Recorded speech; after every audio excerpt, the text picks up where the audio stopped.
Hello, everybody. Welcome to the Crypto Hipster Podcast. This is your host, Jamil Hassan, the Crypto Hipster, where I bring you amazing conversations from entrepreneurs, founders, executives, artists, musicians, you name it, people, wonderful people all around the world.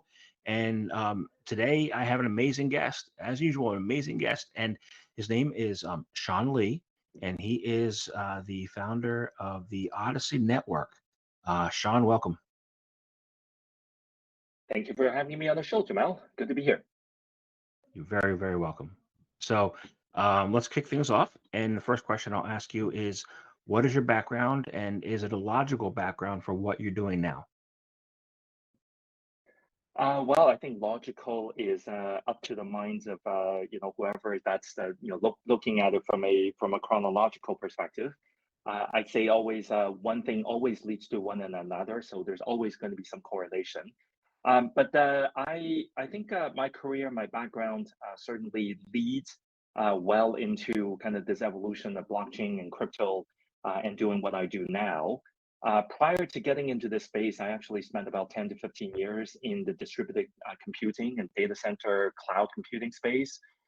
So I have a lot of experience working with especially Wall Street, financial services institutions, global, and helping them kind of organize their data, setting up their infrastructure, and then also working on mobilizing and digitizing a lot of the banking infrastructure from a global perspective. So I think certainly looking at where crypto and blockchain are bringing both the distributed computing technology as well as a financial services kind of asset management aspect on top of this technology certainly bodes well in terms of the background that I bring. And maybe just one more thing I'll add. I'm based in Hong Kong now, so I'm actually on the other side of the world. But I used to spend the majority of my life in North America, primarily on the East Coast. I went to school in Toronto, and then spent a number of years in New York City, again working with Wall Street firms and whatnot. So give me a slightly some different perspective on how things are and the good and bad and the ugly. But certainly, just like every technological evolution that we go through, there are certainly elements of all of those. Interesting. I was about to do the reverse you did. Back in 2007, I was going to be sent I was at AIG. They were going to send me to AIU headquarters in Hong Kong to be an executive there. And I decided to stay back and 'cause I met my wife, my soon to be wife. So it didn't go. It worked out, but and then they eventually, as part of the bailout, they sold AIU. So I would have been stranded over in Hong Kong and probably be in the office near you right now. So Well, I think um, you probably would have joined AIA, right? I mean, from that perspective, I think a lot of the AIA. AIG business got ended up in IA. So I think you was still would have been fine. But certainly, I mean, things happen for a reason, and I like to think we were always progressing in whatever way that we can. Yeah, it was AIA actually. Yeah, thank you. Yeah, Um, yeah. so I'm gonna ask you this: is what is Odyssey Network all about, and what makes you guys unique? Okay, so let me maybe a quick intro as well, just so that I can go into exactly what Odyssey is. So, prior to co-founding the Odyssey Network with my tremendously talented co-founders that are primarily cryptographers and cybersecurity experts, I used to run the Algorand ecosystem. So I was the CEO at the Algorand Foundation, bringing this very reputable and highly transactional layer one into where it is today. Now, my time, being in the layer one infrastructure side, has certainly been, coinciding with the last bull run. So certainly, if you look at how things have progressed over the last 2 to 3 years, there were lots of exciting and phenomenal things from an innovation perspective that has happened. Of course, we're also seeing a lot of the remnants of the highly speculative nature of where the industry has been playing out over the last 6 to 7 months.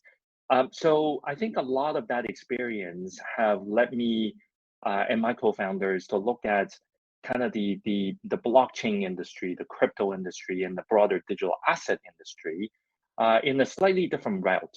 And that is when we look at this markets that we have today, and let's leave the the craziness of the crypto trading aspect and all of that, put it on the side, right? I'm sure there are so many different podcasts and videos and interviews around that already.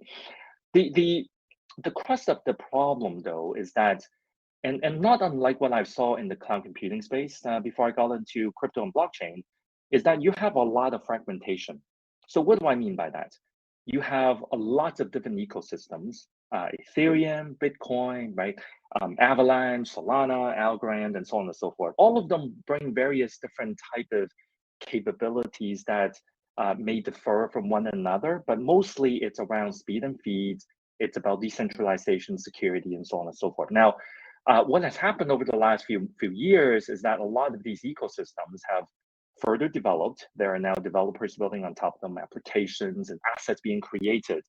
But there is one very glaring problem, and that is each one of these layer ones are more or less their own ecosystem and silos among from one another, right? So essentially, if you have an applications that were built on top of a particular chain, it makes it very difficult for interoperability to really happen. Now, some of your listeners may be thinking, well, isn't that what bridges are for? Isn't that what wrap assets are for? So that you can bring value from one ecosystem or one blockchain to another. That is not incorrect. However, let me just give you one very simple analogy, right? If I were to ask you, Jamal, what is a bridge in the physical world, in the world that we live in, right? You will probably say that a bridge takes people and goods from point A to point B on opposite side, right? Now, if you think about what crypto bridges are doing, it's not really bringing things from one side to another. It's actually kind of doing some sort of wrapping assets on both sides, and then you're putting that smart contract in the middle, which is the bridge, and then you're hoping that the bridge doesn't fall down, so that the contract that you have on both sides are kept, and everything can continue to function. So I would probably say bridging as we know of today, at least today, are probably a step in the right direction, but probably not the end solution. If you really want to bring different chain and different value together, you really need to have a universal access control layer so that you can actually look at things in a consistent way, manage your asset in a consistent way, regardless of where the assets are actually sitting, right? So that's what the Odyssey network is really meant to do. When we came up with the Odyssey network and what we call the d-Wallet, which is a blockchain primitive, d-Wallet like d-app, so decentralized app, obviously d-Wallet is decentralized wallet. We weren't thinking about creating wallet app, right? Many people are looking at decentralized wallets and immediately they think, oh, is that like MetaMask and so on and so forth. Those are great, and those are user interfaces, right? Those give you access to your assets in a single ecosystem. Now, what we're trying to do actually is different.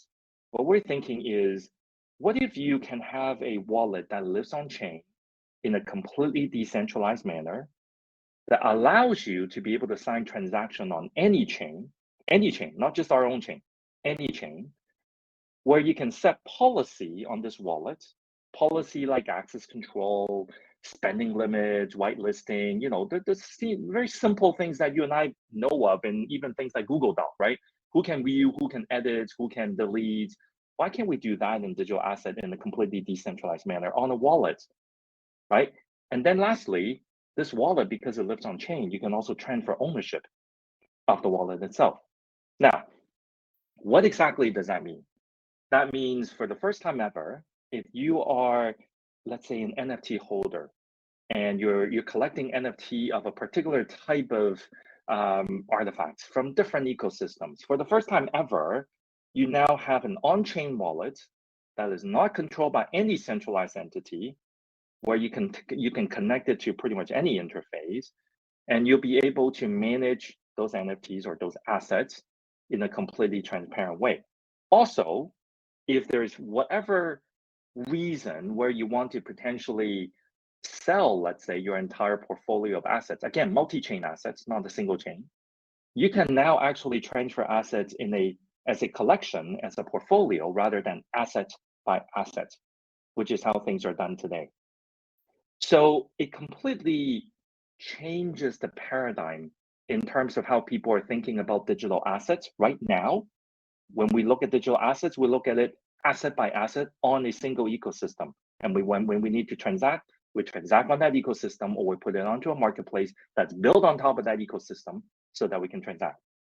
But in the future, we would very much like to think that we're going to live in a multi-chain world, and we would also potentially want to transact not only as a single asset, but potentially also as a whole portfolio as well. I'm going to take a quick pause there because I think I just threw a lot at you, and see if there's any quick comments that you may want to make. Yeah, I do. I do. So I have about 1,000 collectibles, right? They're all NFTs. They're all collectibles, and they come from various chains like Polygon, Smooth Love Potion, Tezos. But there is an app that I use, in order to access those. That app is the middleman, right? So what you're saying is you replace that middleman app, and I become the middleman app, so that I can pull from any one of those ecosystems and create my custom portfolio the way I want it to be without needing any administrator. That is correct. Now, what I want to add though is that you use the word middleman, and we those of us that are in crypto and blockchain likes to think middleman or intermediary as this bad thing, right? I mean, at the end of the day, yes, some of the intermediaries are probably unnecessary, but some intermediaries are indeed necessary. So I wouldn't exactly use the word middleman or intermediary in that case. What I would like to say actually is you have access to your assets, and you should always have access to your assets, right? Versus where a lot of things are happening today, especially the last blowups that we're seeing, over the last few weeks, is that when you have your assets sitting in a completely centralized entity, and if anything were to happen there, then you run the risk of losing your assets because they're managing your assets today, right? They may give you lots of flexibilities, things that you can do with it, and user interface that hopefully is relatively user-friendly. But at the same time, not your keys, not your assets, right? So what we're really doing is saying, look, you should have ultimate access to your assets no matter where they are on different chains. But at the same time, the management of that asset should be done in a decentralized manner. But you, as a user or as an institution, right, should be able to manage this wallet that holds your multi-chain assets in a very flexible but transparent and trustless way. So we're trying to make sure that whatever that's happening in the world today in terms of kind of crypto management, I think people are continuing to see more and more need for non-custodial type of operation. But non-custodial doesn't mean decentralized. Non-custodial could still mean that there's a level of centralization that is managing your policies and your access and whatnot. So we're trying to bring the two of them together, right? Not to say some level of centralization is not needed. You think about kind of regulated use cases, right? You will need a centralized party who's actually going to go apply for a license, right? At the end of the day, someone needs to do that. So in those particular use cases, you will still need some level of centralization, but we strongly believe that the technology that is being used, the infrastructure that's being used to manage your assets, manage your policies, and manage your control should be built and designed in a completely decentralized manner. That's how we look at it. So what you're introducing is the decentralization of the policy, which is, you haven't heard about that yet. A lot of people don't talk about that.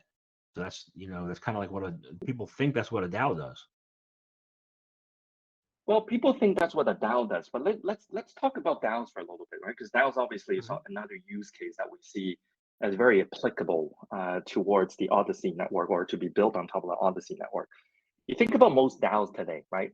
They are built again in a particular ecosystem, and you join in the DAO using the native token so that you can then participate right, in the voting and the governance aspect of the DAO, right? The DAOs are essentially very simple mechanism that allows you to participate again in an ecosystem so you can decide on things. Very good. That's a revolutionary way of doing things. And we talk about cutting out kind of middlemen and intermediaries. DAOs certainly have a way, at least some contributions towards that. But why would a participation in the DAO, why is it always locked in a particular ecosystem today? Well, because those are usually built, right? So if you're creating a DAO in Ethereum, well, then you need ETH related assets to be parked inside of it. It's an Algorand DAO, then you need algo specific or denominated assets to be put in it. What if I were to tell you that if you were to build a DAO on top of the Odyssey network using the d-Wallet as its treasury management tool, then all of a sudden now from day one, you could have a multi-chain enabled DAO. You could have assets coming from different chains all participate in the DAO based on the value that it brings, right? So that's the first thing. That completely breaks this notion that it is only within a particular ecosystem, but now you can really expand that out. Now, the second thing, however, is even more interesting. DAOs today are fairly simplistic voting mechanisms. It's mostly based on stake, in which that you have within the DAO. What if you were to be able to create policies within the DAO itself that dictates potentially some users, right? Some participants having more voting power than the other. Now, some would argue that is not democratic and all that, right? Really depends on the use case. But there will be some use cases where you may have multi-tiered voting DAOs, or you may have DAOs of DAOs of DAOs, meaning DAOs that are then dependent on other DAOs and results from another DAO, like almost like a holdings company in the real world, right? You could have multiple entities all vote, and then they all tree up into the parent, the holding company, and then that's where the major decisions are being made. That's how human society and business society are working today. We do not really have a very good way to mimic that using DAOs unless you're using the Odyssey network, using the d-Walle concept, because we enable this multi-chain and multi-chain policies to be done for the first time ever. So you think about use cases like that, again, it kind of turns how things are being built today a little bit upside down, but in a very good way. We're not saying, oh, let's, disregard everything, how things are designed today. No, look at how things have been designed, look at how things have been executed, learn from the good and the bad, and then see if there are ways that we can continue to evolve. And we strongly believe that we're not living in a single chain world, we're living in a multi-chain world, right? Just like we now live in a multi-cloud world. It's just the same way. We have multiple currencies in the world. As much as we like to think the US dollar rules the entire world, in some ways it does, but however, there are multi-currencies in different countries, right? So we live in a world that have multiple things all happening at the same time. Blockchain is the same way. So if you're able to have a universal access control layer that give you access to assets that are minted and created, value that are created and elsewhere, but you have a consistent way of managing that and policy managing it, well, then that is bringing standardization into a very fragmented world that I talked about previously. Okay. So I'm sitting here while you're saying that, and I'm thinking, I spent 12 years at AIG, and a good chunk of that was in the middle office. And then we had different departments that we dealt with all the time: investments, asset management, back office, settlement, all this stuff. So if I take your d-Wallet and I make it as a central repository treasury or a central hub, then I could build out different infrastructures and departments, kind of like settlements and all that, and payments, and have it flow into the d-Wallet as the entity, right? Kind of like AIG had it. That's very interesting, Jamal. So obviously, when we talk about DAOs and gaming guilds and NFT marketplaces, we're talking very Web3 applications, right? But what you touched on is very TradFi, right? Very TradFi. Now the interesting thing is the way we're thinking about the Odyssey network and d-Wallets. This is not only for Web3, right? There is a lot of capabilities and features that are very applicable to the traditional financial institutions that are getting very heavily into digital assets as well. So rather than potentially a very open and very, you know, customizable to the nth degree that the Web3 community would be looking for, which is how the wallets may be implemented over there. Some of the institutions that I've been talking to, more on the traditional finance side, they look at d-Wallets in a very different light. They actually look at d-Wallets as more of a standardization tool, right? If you think about it, right, using your AIG example, right, their customers typically have different risk profiles, different income ranges, different geography, different tax obligations. There are lots of rules that a typical bank already have defined for their clients. Now they're thinking, okay, how do I take these rules and also apply it to digital assets that my clients, especially the younger ones, are continuing to accumulate more? How do I do that in the digital asset world? So when they hear something like a d-Wallet, so the first thing they're thinking about is, I can now write compliance rules, risk rules, investments, metrics rules, and actually put it into the d-Wallet. And then they can actually say, well, if I have a new customer and the customer belong in risk profile A, well, that happens to be available for, these three d-Wallet constructs that are being standardized for them, then that make it easy, right? Banks like standardization, right? That's how they create products and that's how they sell products to their clients.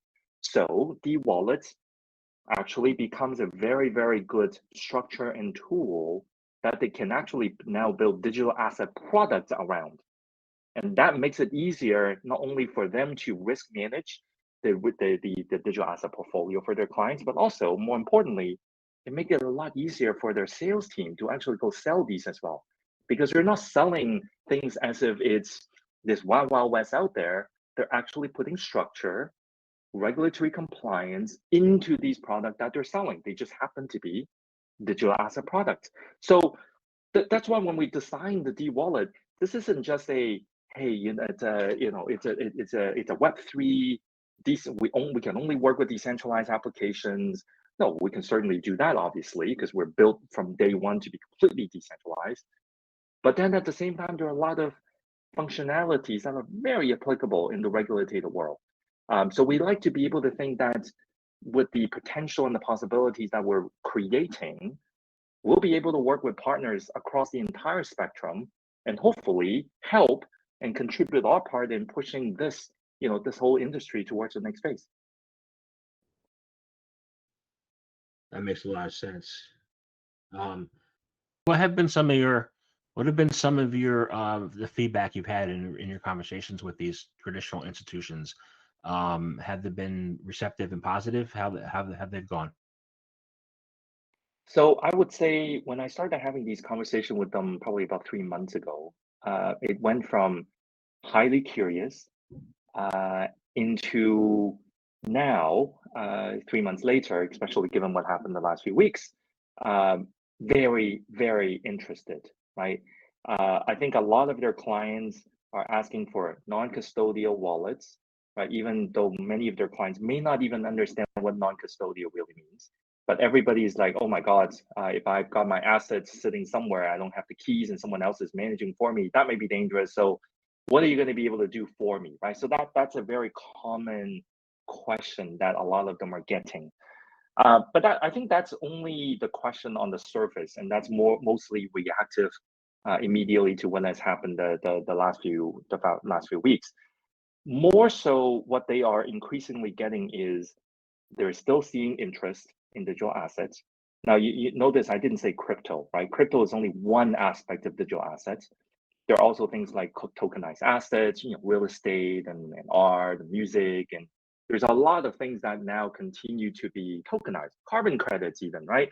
So there's lots that a lot of the clients are saying, we want to diversify our portfolio, but we notice that a lot of these assets, traditional assets, are continuing to be tokenized. So they want facilities that their banks are able to help them manage. And because they happen to be tokenized assets, they're now asking the same thing. Who owns the key? Where is it being managed? Is it on a custodian? But is it a centralized one? Do I have access to it? Can I change policies? Can I do, security and so on and so forth? So to answer your question, I mean, 3 months ago was very curious because they're like, wow, this is really changing the paradigm. But it was at the curious stage. Fast forward to now it's no longer just curious. Now they're saying, when are you ready? When can we start playing with this? Can we work together to build a proof of concept so that they can then demonstrate to their clients, whether they're high net worth, family office, or even retail in some cases, and then be able to see if this is an area that a particular institution can really dig deeper into. So I would say, despite the market turmoil, despite all the negativity around the industry right now, interest in terms of innovation and in terms of pushing the space forward, I don't feel like it has slowed down. I feel like it's actually people are taking this time to really think about their strategy and think about what they're going to look like coming out of the cycle, however long it's going to take. That makes perfect sense. And, we're talking about this market turmoil, right? And, do you feel people are really starting to understand the concept of not your keys, not your crypto? And that's why this is being driven, because the CeFi entities had the keys, and you learned quickly that it wasn't your crypto after you lost it. So, what are your thoughts on that? I mean, look, sometimes in order for an industry to move forward, you need some very painful lessons. I've been in the industry for 3 decades now. I've gone through the .com. I've gone through even the financial crisis 2008. I was in New York. Right? I remember exactly what happened. This isn't just centered around crypto. Crypto happens to be a new asset class, but look, it's still human beings that's in this industry, and human beings don't really change all that much. We need lessons learned, and hopefully we don't make the same mistake again. So I think people are slowly getting a notion of not your keys, not your assets. We actually also like to say, your assets, right? Because you need to actually own the asset, own the access control, the policy around it. It's not just the keys. The keys just help you open up, whatever that you have on the chain. But what can you actually do with it? And can you actually do it? And then when can you do it? Like, all of these are policies that you and I are very used to in the real world, right? We make decisions like that all the time, but we're not really being offered the opportunity to do that in a fairly holistic, multi-chain fashion in digital asset as of yet, unless you go to a very highly centralized, entity. So if you're able to do all of that in a decentralized way, and then only having the need to work with a centralized operator, again, for those use cases that require one, then I think you're bringing the best of two worlds, right? The technology is open source, it's on the public chain, transparency is there, the wallets are there for you to manage, but sometimes you still need advice. Sometimes you still need, customer support, and that's where potentially some of the centralized entities are. But they don't need to be building the tech and also owning the key and also owning your policies and owning basically everything, right? You can break things apart and then bring the best from both sides into making that customer experience and hopefully that mass adoption a reality. Yeah, I agree. Now I want to go back to something you said earlier, talked about bridges, right? And you and I both come from the database world, right? What do you see as the role of these Oracle networks in having a role in helping to create trust in the industry and bridge those gaps? Maybe I'll answer it this way, right? If we look at how the world works, obviously here in Hong Kong, we have the Hong Kong dollar, and you have the US dollar, you have Japanese yen, the Canadian dollar, and so on and so forth. Every single country or economy has its own native currency.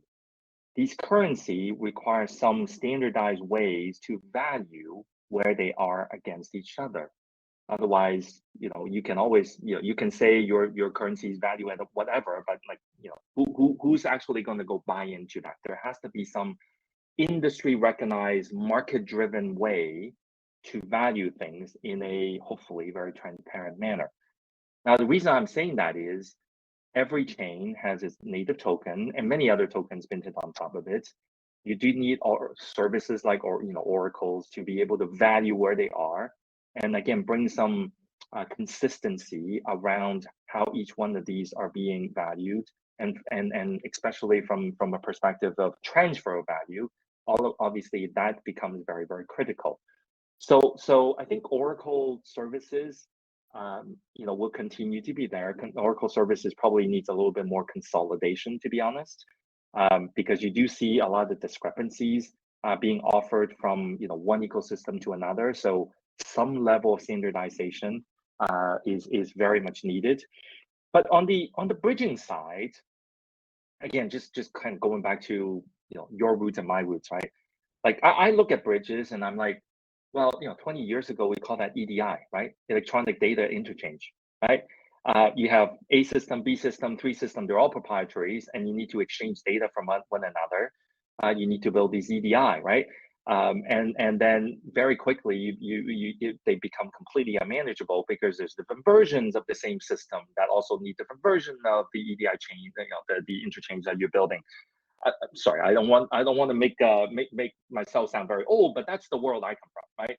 And then you eventually move to a world where EDI becomes more like a messaging bus. So there's some standardization. Everybody just plug into the same message bus, and now you're able to communicate and pass along the data, together. And then move forward, a little bit more. You go from messaging bus, which still have some, dare I say, the centralization aspect, right? Because there's still a messaging bus, right? You need that to basically hold everything. So we then start to evolve into this stateful and stateless way of communicating and passing messages. So on and on and on and on. So I think in the electronic information exchange aspect, we've already gone through 20 to 30 years of evolution, and we've gotten it very, very good now. Right? Everything from your standardized email to communication to messaging apps to system level communications and data bids and transfer and all of that.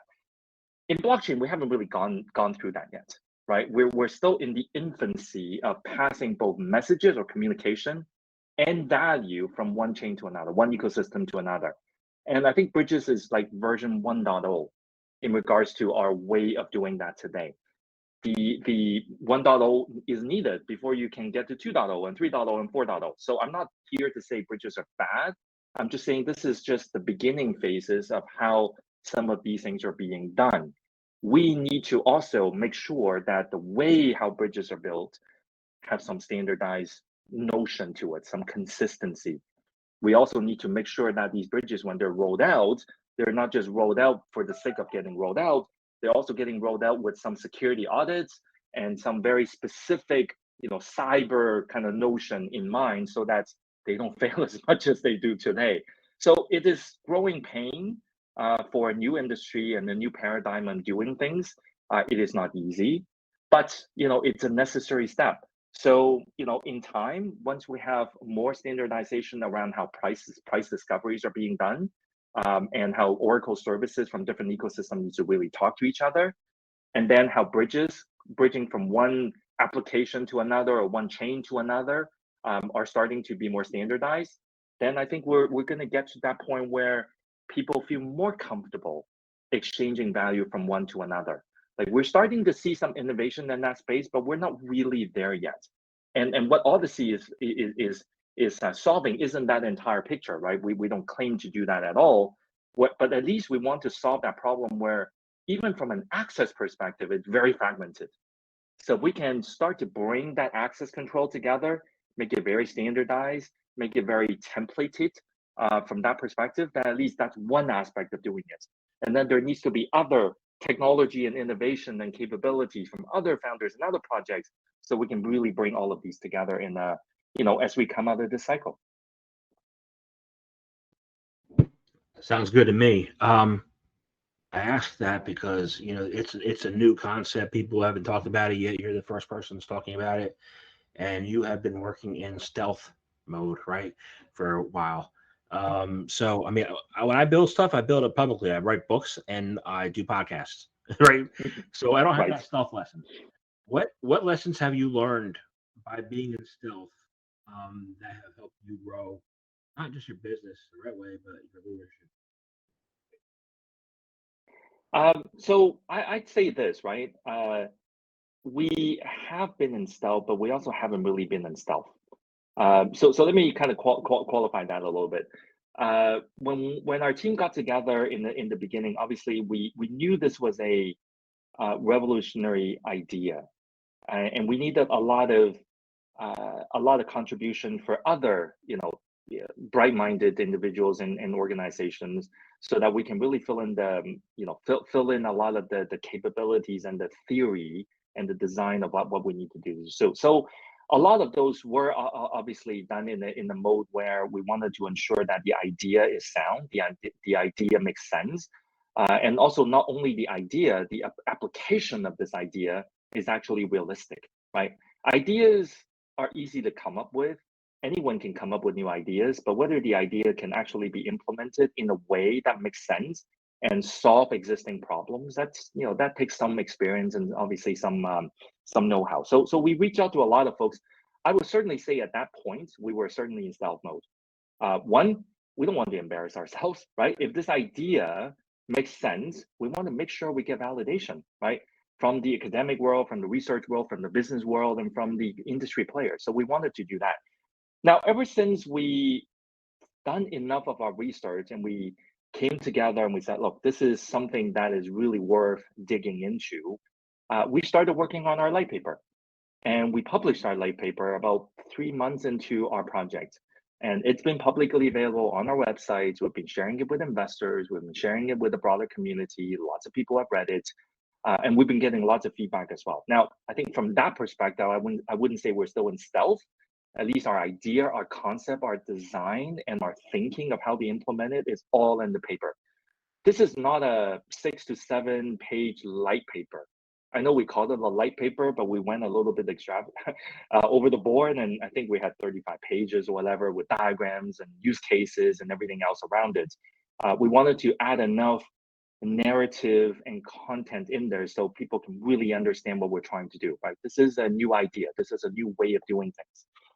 So I would say we've been very public.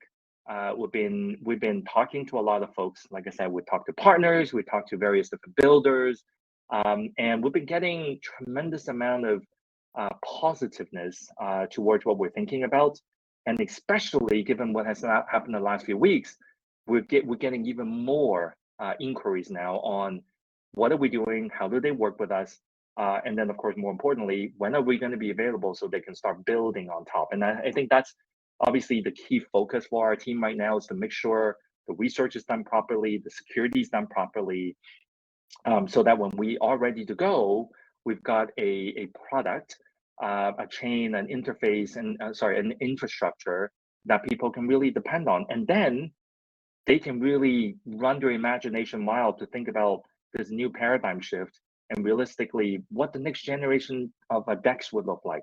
What's the next generation of a marketplace would look like? What would a DAO look like? What would a gaming guild look like? What would portfolio management for digital asset look like?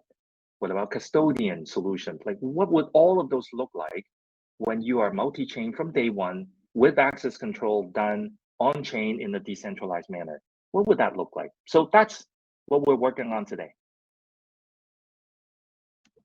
I think it would look really healthy.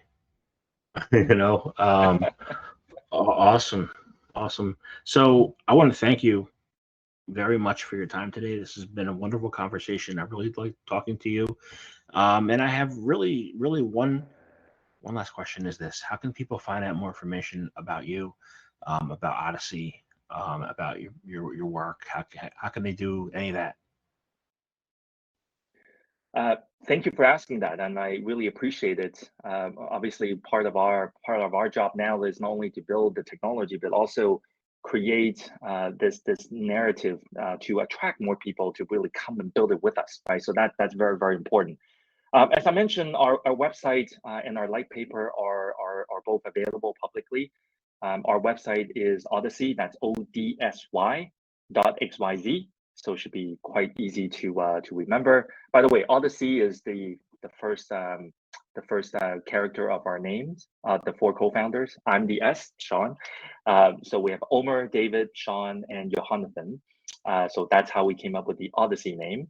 But at the same time, we also thought, the Odyssey story, the epic, kind of Greek poem, it's a long story, right? The Odyssey is a 10-year journey, and there are lots of obstacles that needs to be crossed before the final objective is being made, which is obviously for Odysseus to go home and meet his wife and all that. But the reality is, we also think this is going to be a long journey. Like, paradigm shift take time, and if you want to advance something towards the next phase, it will take time. So we've put in enough commitments and brain power, hopefully, to be able to put this thing through. So odyssey.xyz, odsy.xyz, is where we have our light paper. Our Twitter account is also odyssey.xyz. So we frequently post there and share information, partnerships, and things like that in that regard. And the same thing can also be found on our LinkedIn page, where we do a number of blog posts and contents and so on and so forth, to just share where we are, progress, questions, challenges, things that we want the broader community to be thinking with us, so we can get there all together. Awesome. Thank you very much for your time today. Well, thank you for having me on the show. I really appreciate it.